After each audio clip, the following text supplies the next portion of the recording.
하나님께서 오늘 우리에게 주시는 말씀은 요한복음 12장 12절부터 16절까지 말씀입니다.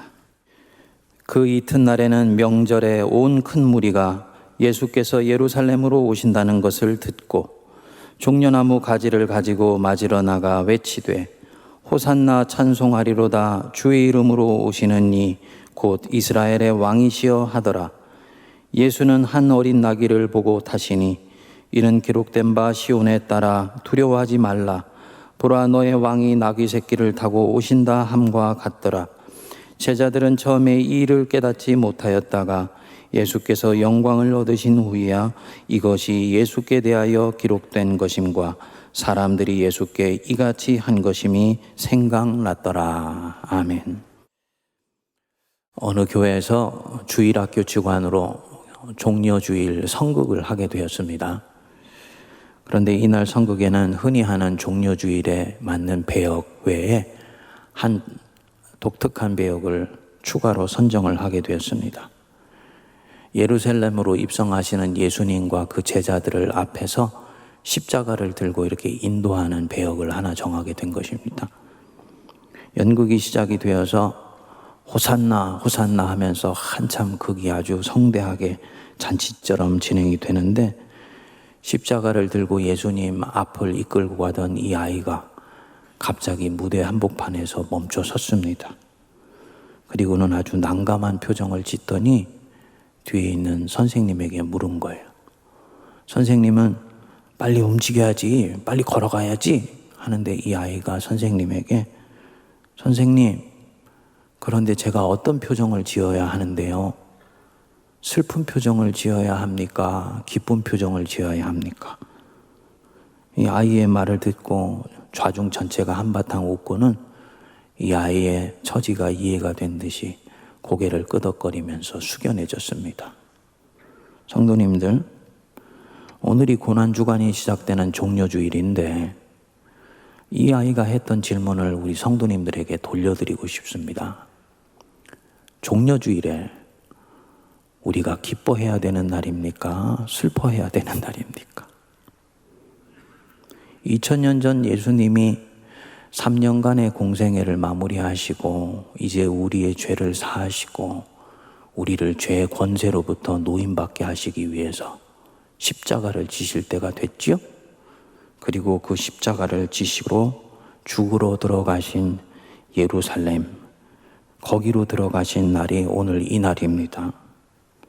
사람들은 예수님에 대해서 다른 기대를 가졌었죠. 자신들이 그토록 기다리던 메시아가 마침내 이 땅에 왔다고, 이제 로마의 폭정에서 하나님이 우리를 해방시키실 때가 왔다고, 그래서 예수님이 지금 예루살렘으로 들어가시는 거라고 종려나무 가지를 꺾어서 흔들면서 환호성을 질렀습니다. 한편 백성들은 한없이 기뻐하지만 정작 예수님 편에서는 지금 이 자리는 죽으러 가시는 자리입니다. 또 죽으러 가시기는 하지만 이 날이 있기 때문에 우리가 죄의 권세에서 노임받는 결정적인 특권을 얻게 되었습니다. 그러면 이 날은 기쁜 날인가요? 아니면 예수님이 죽으러 가시는 날이기 때문에 슬픈 날인가요? 이 연약한 아이도 그것이 정확하게 잡히진 않지만 이 종려주일은 대단히 복합적인 감정이 교차되는 날이라는 것을 순수한 감수성으로 캐치하고 있었던 것이죠. 교회력으로 볼 때도 마찬가지입니다.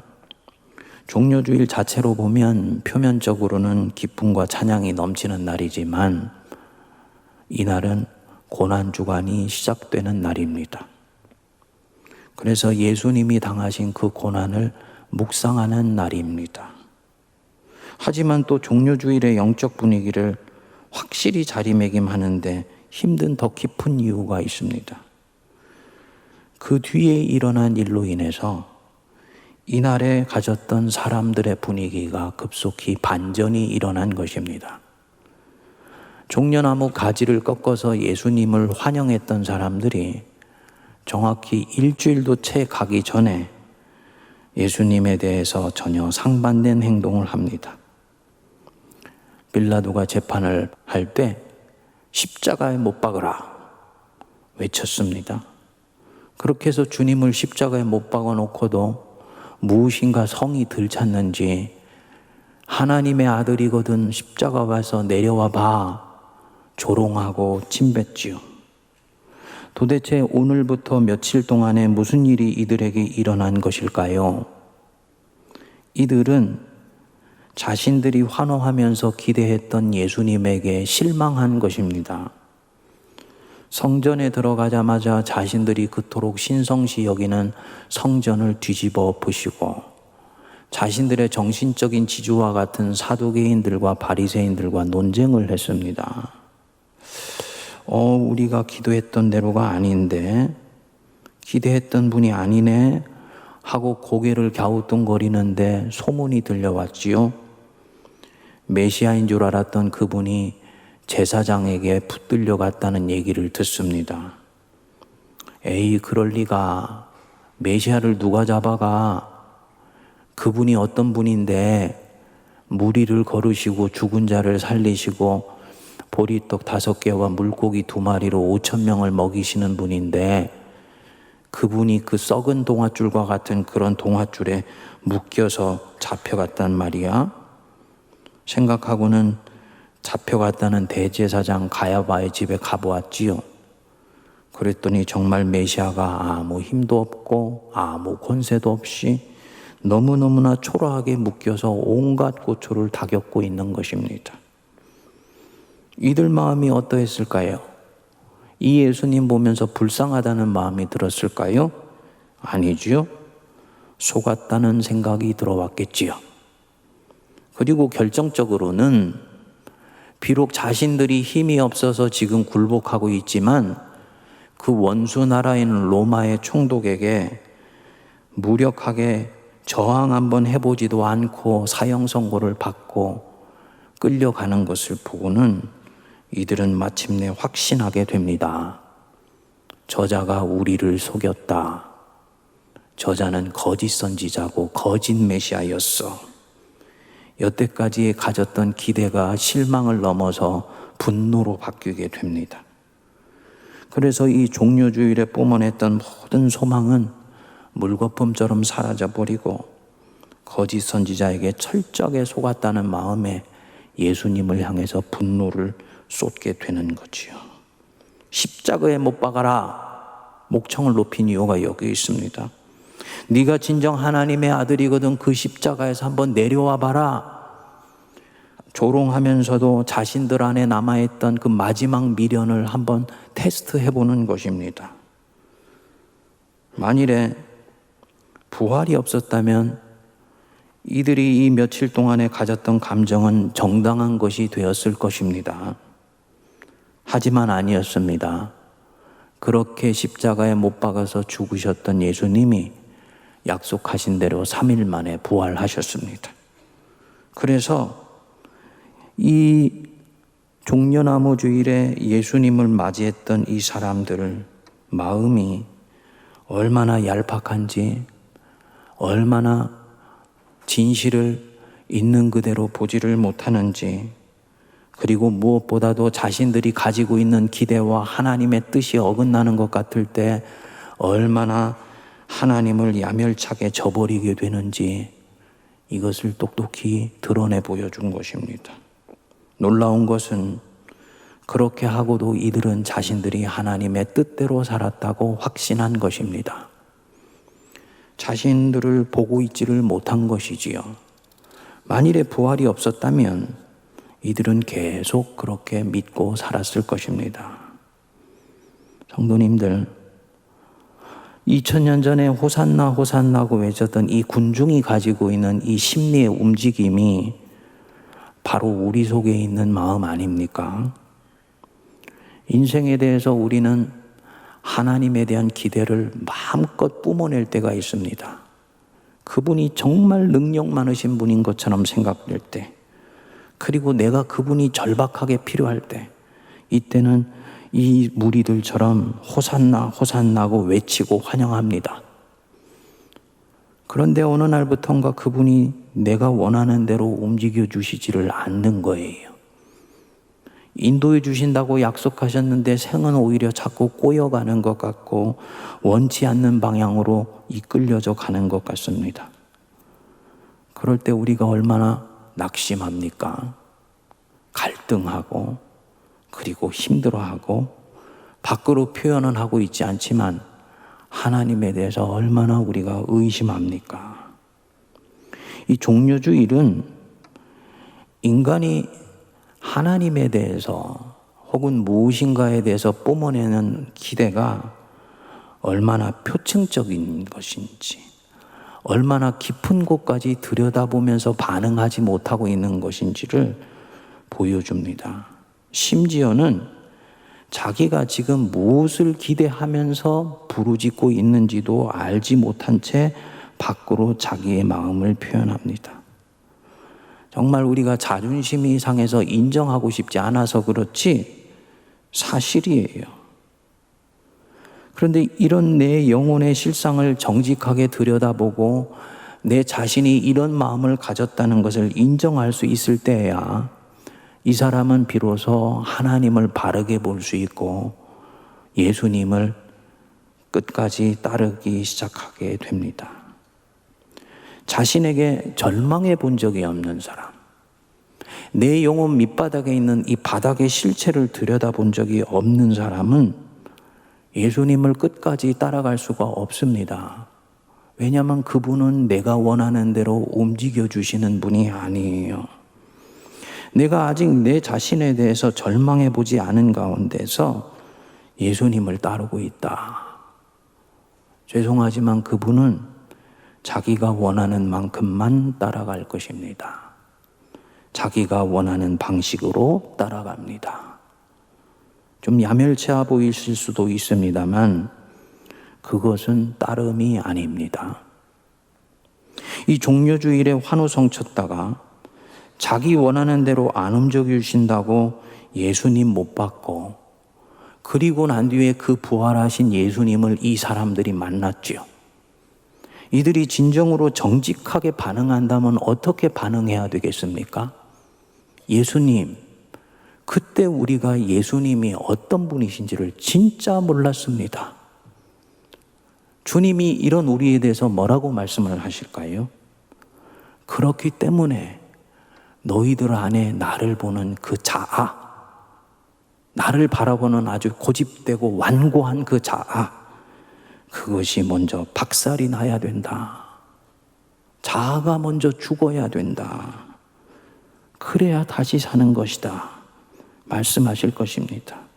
예수님은 이날 이 무리 속에 움직이고 있었던 마음을 정확하게 알고 계셨습니다.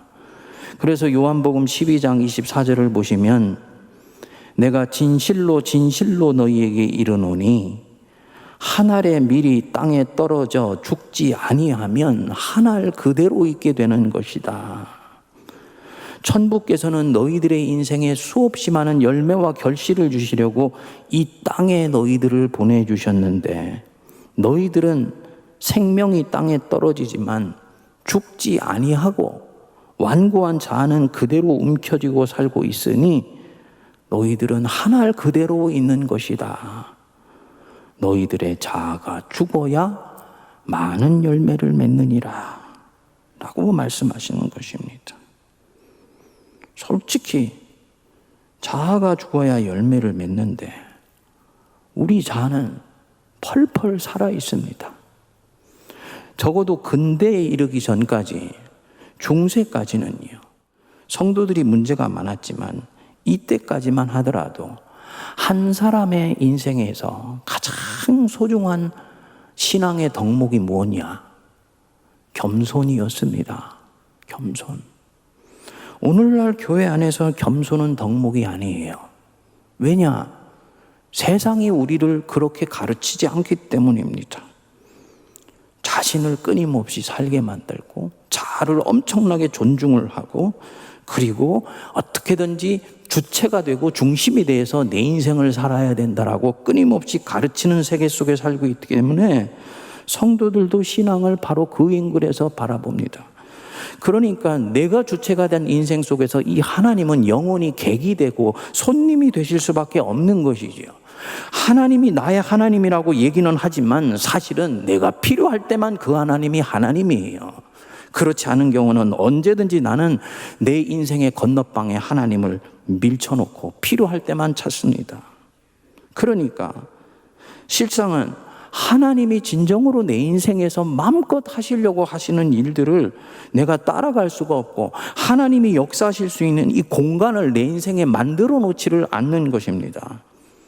당연히 주님이 사랑하시는 사람이기 때문에 그 인생이 정상적으로 풀려나갈 수가 없습니다.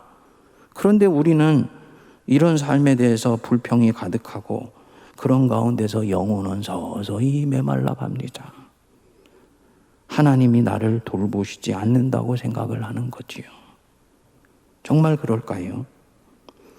이전에 제가 미국에 섬겼던 교회에서 설교를 한 적이 있었는데 어느 날 실리콘밸리에 있는 아주 젊고 사회적으로도 유능한 성도 한 분이 건의를 해왔습니다. 목사님, 설교의 적용점은 저희 각자가 하게 해주시고 목사님은 성경을 풀어주시고 예화까지만 말씀해 주시면 안 됩니까? 목회자의 설교에 대해서 그렇게 얘기를 하는 것도 바른 접근이 아닙니다만 이분이 주문한 부분들이 참 생각할 부분이어서 제가 곱씹어서 생각해 보았습니다. 설교에서 적용은 설교의 꽃이고 열매인데 적용은 하지 말아달라. 그것이 무엇을 뜻하는 것일까? 만일에 여러분들이 어떤 설교자에게 적용은 하지 말아주세요 라고 말을 한다면 그렇게 말하는 내 마음이 보이십니까? 왜 그렇게 할까요? 그분은 말씀에 의해서 영향받고 싶지 않은 거지요. 그리고 영향을 받더라도 내가 감당할 수 있는 범위 안에서만 영향받고 싶은 것입니다. 내가 원하는 정도까지만 하나님이 들어오시기를 원하는 거예요. 내가 가지고 있는 기질과 칼라는 그대로 유지한 채 말씀을 받고 싶다는 것입니다. 여러분, 설교는 선포되는 하나님의 말씀입니다. 하나님은 설교자가 완벽하지 않다는 것 아십니다. 그런데 이 설교자의 죄와 허물과 실수와 실패에도 불구하고 그 설교자라는 소리통을 통해서 하나님 자신의 뜻을 백성들에게 드러내세요. 그리고 설교자가 이때까지 했었던 그 신앙의 여행을 그대로 사용하셔서 설교자가 만난 하나님을 전하게 하십니다. 그러면 설교가 진짜 제대로 선포되고 제대로 설교를 받으면 청중은 자리에서 그냥 있지를 못합니다. 자리에서 내려와서 대굴대굴 굴러야 됩니다. 이게 본래 개신교의 설교관입니다. 대붕운동이 일어날 때는 다 그랬습니다. 개신교의 설교는 그렇기 때문에 카톨릭의 매끈한 강론과는 다른 것입니다. 근데 오늘날의 설교자도 청중들과 영적으로 씨름을 하려고 하지 않습니다. 청중들의 영혼의 깊은 데로 말씀을 집어넣으려고 몸부림치지를 않습니다. 청중들도 당연히 칸막이를 쳐놓고 듣고 싶은 만큼만 듣고 설교자가 부담스럽게 설교하는 부분에 대해서는 찌른다고 얘기를 하는 거예요. 말씀을 듣는 개신교 성도들의 기본적인 설교관이 잘못 형성되어 있는 것이죠. 지금 무엇을 하고 있는 것이냐? 말씀에 의해서 본인들이 원하는 만큼만 영향을 받겠다는 것입니다. 이 종려주일에 자기들의 앵글 속에서 예수님을 보았던 이 무리들과 별반 다를 바가 죄송하지만 없는 것입니다. 그리고 결국 이들은 예수님이 본인들이 원하는 방식으로 움직여주지 않을 때는 그 예수님 배반하고 심지어는 십자가에 못 박기까지 하는 것입니다. 그런데 하나님이 정말 이들의 기도에 응답하지 아니하셨는가? 이들을 외면하셨는가? 이들의 기대에 부응해 주지 않으셨는가? 아니지요. 기도에 응답하셨지요. 참된 왕이 진정으로 예루살렘에 오셨지요. 이들의 기대대로 자신들을 악한 권세에서 풀어내 주셨지요. 하지만 예수님은 더 깊고 높은 곳을 보고 계셨지요. 로마의 폭정에서 구원할 뿐만 아니라 그 폭정을 일삼는 폭군들 뒤에서 움직이는 악의 힘을 근본으로부터 다스리기를 원하셨던 것입니다. 그런데 백성들은 표면적인 병증만 치료해주면 된다고 생각하는 것입니다. 나머지 깊은 곳은 자신들한테 맡겨달라는 거예요. 문제는 하나님은 그 요청을 받으시지 않으신다. 그리고는 이 병증의 깊은 곳까지 들어가서 병증의 뿌리가 되는 죄의 권세 자체를 이 백성들 속에서 드러내기를 원하셨던 것입니다. 그렇기 때문에 왕이신 하나님이 십자가에 달려 죽으셔야 됐던 것입니다. 성도님들, 하나님은 우리 기도에 절대로 응답해 주십니다. 우리가 때때로 완고한 마음을 갖고 있을지라도 하나님은 우리를 사랑하시는 것을 그치지 아니하세요. 우리는 그분의 자녀이기 때문입니다. 하지만 하나님은 우리가 원하는 방식으로 응답하지 아니하십니다. 당신이 원하시는 방식으로 응답하세요. 왜냐? 자기 백성은 때로 자기가 못 보고 있는 것들을 알지도 못한 채 뿜어내며 그 기도말이 진정 무엇을 의미하는지도 모르는 가운데서 갈망의 화살을 하나님께 쏘아대는 경우들이 너무나 많기 때문입니다. 받으시기는 받으시되 응답은 당신의 경륜과 안목을 따라서 하시는 것인 것을 꼭 기억해야 됩니다. 이사야서 55장 8절에서 말씀하셨습니다. 이는 내 생각이 너희 생각과 다르며 내 길은 너희의 길과 다름이니라. 여호와의 말씀이니라. 나 여호와는 너희들이 못 보고 있는 너희 인생의 깊은 곳을 보고 있다. 너희들의 영혼이 들여다보지 못하고 있는 너희 영혼의 어두운 곳도 나는 지금 보고 있다. 그래서 너희가 못 보는 너희 문제의 가장 깊은 부분을 나는 보고 있으며 그 부분이 다루어질 때야 비로소 너희들이 온전해지며 진정으로 구원을 얻어서 하나님의 일을 할 수 있기 때문에 나는 때때로 너희들이 불편해하는 바로 그 인생의 새롭고 낯선 자리로 너희들을 이끌어갈 수밖에 없는 것이다. 주님이 그렇게 말씀하시는 거지요. 내가 이런 인생에 원치 않는 숲으로 이끌려가면 숲을 지나면서 가시에 찔리기도 하고요. 낯선 길이기에 헤매기도 하고요. 심지어는 낯선 아주 짐승을 만나서 놀라기도 합니다. 인생의 후반부로 접어들어가는 분 계시죠? 인생의 낯선 자리로 주님이 나를 이끌고 있다는 거 기억하십시오. 이전에 당연했던 게 이제는 당연하지 않지요? 사지가 멀쩡했을 때 당연했던 것들이 아침에 일어나면은 팔다리가 쑤시고 기억력이 감퇴되고 얼마나 당혹스럽습니까? 그렇지만 바로 그 자리 또한 주님이 필요하셔서 허락하신 자리예요. 하나님이 함께 하시기 때문에 결국 이 여행 끝에서 우리는 목적지에 도달하고 하나님은 우리 인생을 통해서 승리를 거두십니다. 독일의 유명한 소설가 토마스 만이라고 있습니다. 이분이 인생의 말년에 요셉과 그의 형제들이라는 아주 대장편 소설을 씁니다. 근데 이 소설책에 보면 요셉이 애굽에 팔려갈 수밖에 없는 이유가 그려져 있어요. 우리는 요셉이 억울하게 형들에게 팔려갔다고 생각하고 또 요셉 자신도 억울하게 고난을 당했다고 생각할 것 같은데 작가는 그렇게 보지 않습니다. 작가 자신이 그 예리한 통찰력을 가지고 성경 안으로 들어가 봤더니 요셉은 잡혀갈 수밖에 없는 이유가 있었던 거예요. 채색 옷을 입고 형들의 잘못을 아버지 야곱에게 고자질을 하고 자기가 꾼 꿈을 자랑하는 그 요셉. 배다른 형들이 이 요셉을 어떻게 생각했을까? 아마도 질투하고 증오했을 것이다. 아버지의 사랑을 독차지하고 있는 그 요셉에 대해서 얼마나 불편한 마음을 가졌을까라고 생각합니다.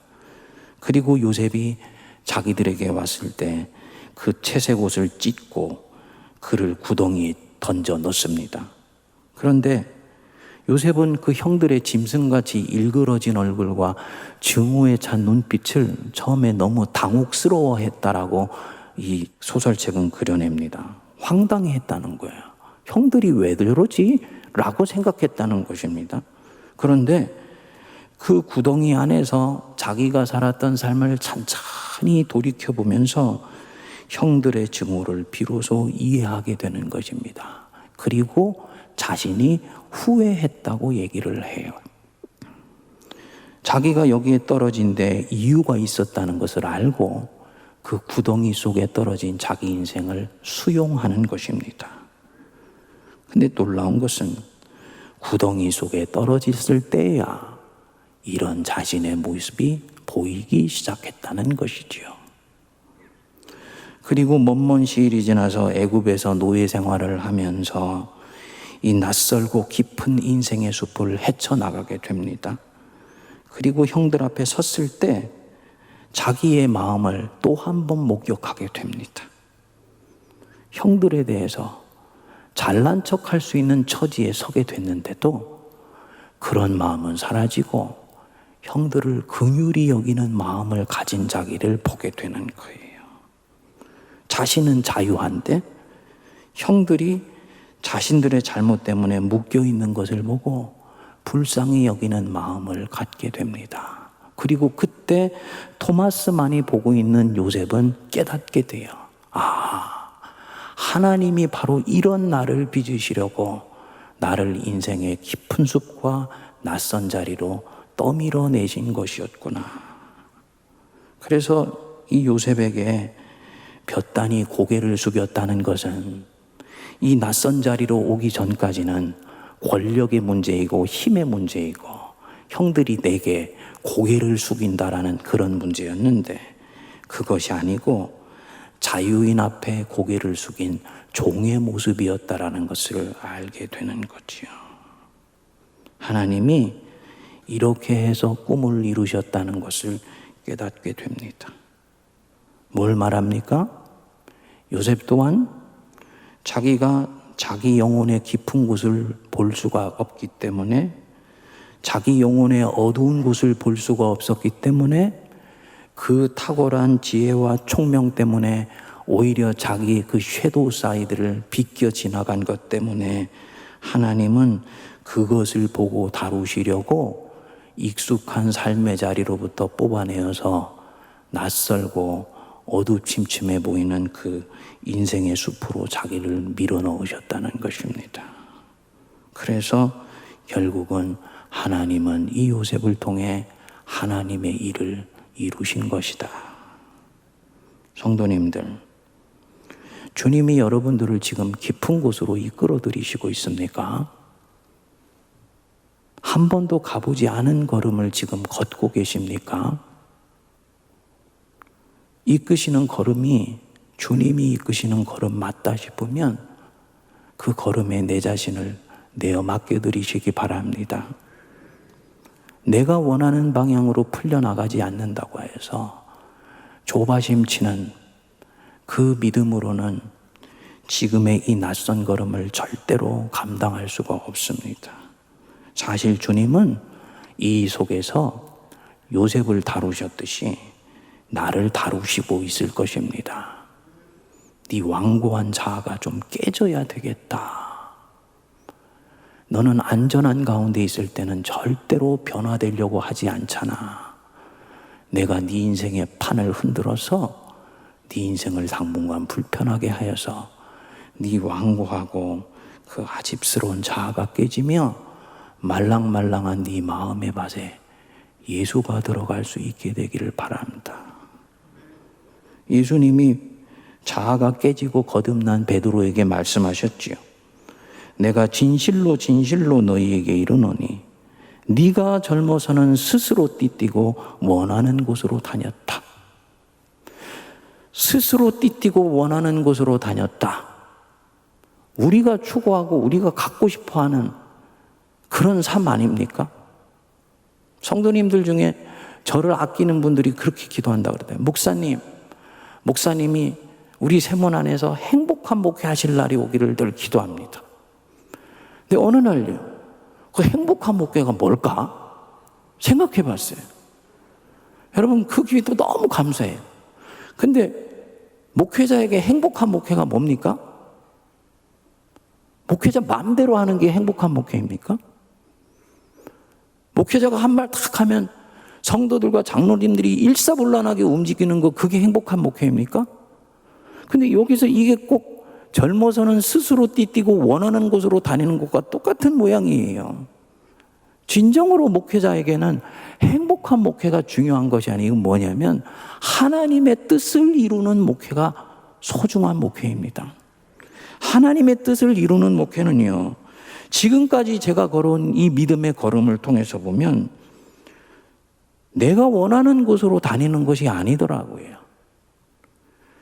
내가 스스로 띠뛰고 원하는 곳으로 가고 싶은 대로 가는 것이, 그것이 진정으로 행복한 인생이 아니더라고요.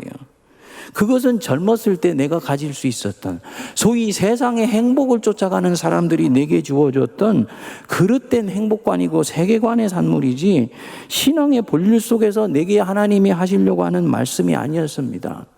자기가 가진 비전, 자기가 가진 야망, 자기가 가진 이 목회적인 강철 같은 그런 어떤 철학을, 그것을 이루는 것을 진정으로 목회의 꽃을 피우는 것이라고 생각하는 거, 그것은 아직 신앙의 철이 덜 들었을 때 할 수 있는 생각입니다. 주님도 그 출발을 인정하시죠. 네가 젊었을 때는 스스로 띠뛰고 네가 원하는 곳으로 다녔다. 오케이, 좋아. 하지만 늙어서는 무슨 뜻입니까? 네 인생이 이제는 살 만큼 살아서 진정으로 신앙이 무엇인지를 아는 바로 그때가 되었을 때는, 네 자아 속에서는 희망이 없다는 것을 알았을 때는 사람들이 네게 띠띠우고 네가 원치 않는 곳으로 너를 데려가리라. 근데 이 베드로는요, 원치 않는 곳으로 데려가는데도 젊었을 때와는 달리 그 길을 묵묵히 따라가지요. 왜냐하면 반드시 원하는 대로 인생이 풀려지지 않는다 할지라도 하나님은 오히려 당신이 원하는 것을 통해서 내 인생을 완성하신다는 것을 이 사람이 보았기 때문입니다. 여러분, 자기 관점에 하나님을 집어넣으려고 하지 마십시오. 내가 원하는 대로 신앙생활이 풀려가는 것이 행복이라고 생각하지 마십시오. 평소에는 이렇게 사는 건 무탈합니다. 하지만 요셉처럼 구덩이 속에 던져지게 됐을 때는 그런 삶을 도대체 감당하고 이 사람은 받아들일 수가 없어요. 원하는 방향으로 일이 풀려야지 그것이 행복이라고 생각하기 때문입니다. 그리고 이 사람들은 종료주일의 무리처럼 환호성 치며 박수치다가 원하는 대로 풀려가지 않으면 주님께 낙심하고 심지어는 회의하고 결국은 생애돼서 좌절합니다. 죄송하지만 이런 자 깨져야 됩니다. 하나님의 일을 이루는 데는 조금도 도움이 되지 않는 자예요. 이런 자기 확신은 죽어야 됩니다. 그리고 내 안에 예수님이 사셔야 돼요. 그럴 때만이 원치 않는 곳으로 이끌려져도 그곳을 따라가고요. 사람들이 내 팔을 벌릴 때도 마치 순한 어린 양처럼 벌리도록 놔둘 수 있습니다. 그러나 이 사람은 내면에 내적 자유함이 있습니다. 누구도 나를 통해 이루시는 하나님의 일을 막을 수 없다는 것을 믿기 때문입니다. 그리고요, 이 길이 왜 이 길인지는 분명치 않지만 이끄시는 걸음이면 따라갑니다. 이 코로나에 낯선 삶이 전개되는 건 두려워하지 마시기 바랍니다. 깊은 곳으로 주님이 나를 이끄실 때 깊은 인생의 바다로 이끌려가는 것을 염려하지 마십시오. 인생의 깊은 속으로 주님이 나를 이끄신다? 한 번도 가보지 않은 인생이다? 괜찮습니다.